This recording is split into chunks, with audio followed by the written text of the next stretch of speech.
Hello once again, watchers of good movies. My name is Nick Pell, and this is once again coming from my right room, because I'm on Thanksgiving break. Today I'm going to be doing a review that I was not expecting to do, but I felt that I should do it regardless. I'm going to review Schindler's List. This is a movie that came out in 1993. It was directed by Steven Spielberg. It stars Liam Neeson, Ralph Fiennes, and Ben Kingsley. And it is a very difficult movie to watch in many respects.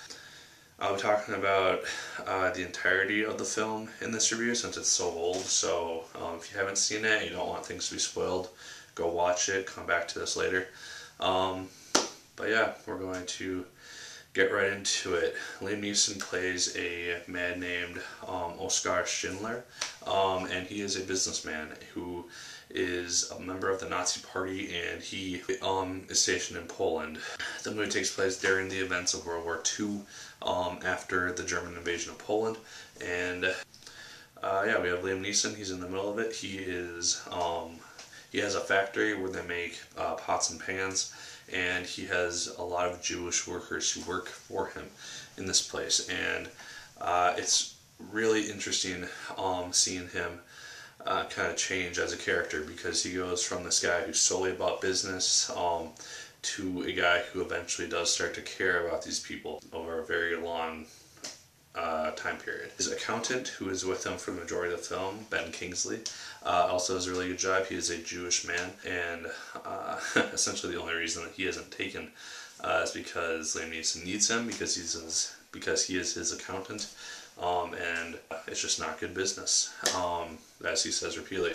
And then Ralph Fiennes plays a Nazi, I don't know what his title is exactly, but he's some kind of moderately high-ranking official, and he is, for about the first half of the movie, the central bad guy.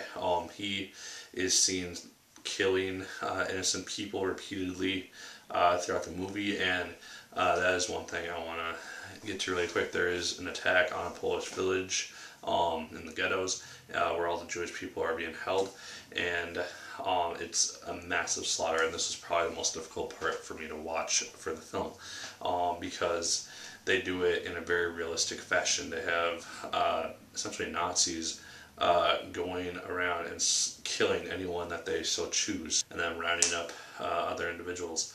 Yeah, it's a massive massacre, and it's just something very difficult to watch. The majority of the movie is in black and white, which I thought was a really interesting choice, because it kind of puts the movie back into the time frame that it is meant to be in. It puts it kind of back into that light, even though in the 90s obviously there was color available. And Steven Spielberg chose to use light in this movie, or color, in a very smart way. He uses it with a little girl who has a red coat on. He uses it with candles that are being lit, and then he uses it at the very beginning and the very end of the movie.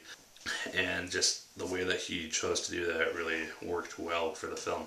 The film itself is about 3 hours long, so it's a very long movie. But it does get really good, because eventually Schindler starts to see that these people are seeing him as kind of a haven for them not being sent to Auschwitz or to a concentration camp or a death camp of some sort. And because he has these people working for him, they're deemed essential personnel. They cannot be sent to a labor camp, and it's because they're working for him.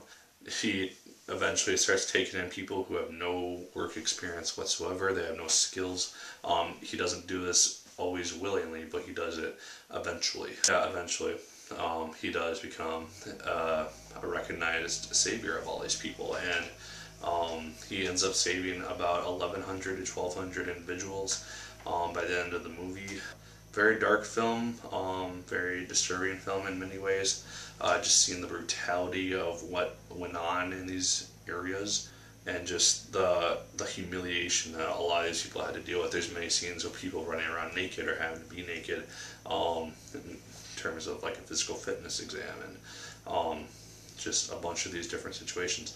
And I thought Spielberg did it brilliantly, and the film definitely deserved a lot of the awards that it won. So the ending of the film I really did like, because we see the immense impact that Schindler has made on all of these individuals, in which he has saved, because at the end of the movie we see that the war has ended, and Schindler and the people that he's worked with, they're saved, and he sees their immense gratitude, and he has to essentially go into hiding because he is a part of the Nazi Party still, and so he's going to be hunted down. And he does survive until about the 1970s, which is interesting. He ends up being deemed some sort of religious affiliation with the Jewish people, and yeah, at the very end of the movie, it shows a lot of these people that were being acted as in the movie. They show them all going to Schindler's grave and just placing a stone, and with that, you really do see the impact that this guy has made. It says that about 6,000 descendants of the ancestors of the Schindler Jews survived and are alive to this day. It was really interesting at the very end of the movie when Schindler sees this immense gratitude from all these people, and he just wishes that he could have saved one more person, and he gets seriously upset about that. And so yeah, that's the film.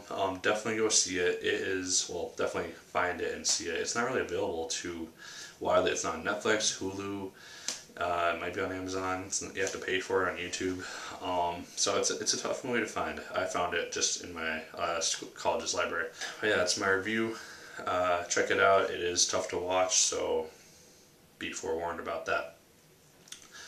Like, favorite, comment, and subscribe if you so choose. I appreciate it immensely. And as always, mega people, my name is Nick Pell, and once again, keep on watching.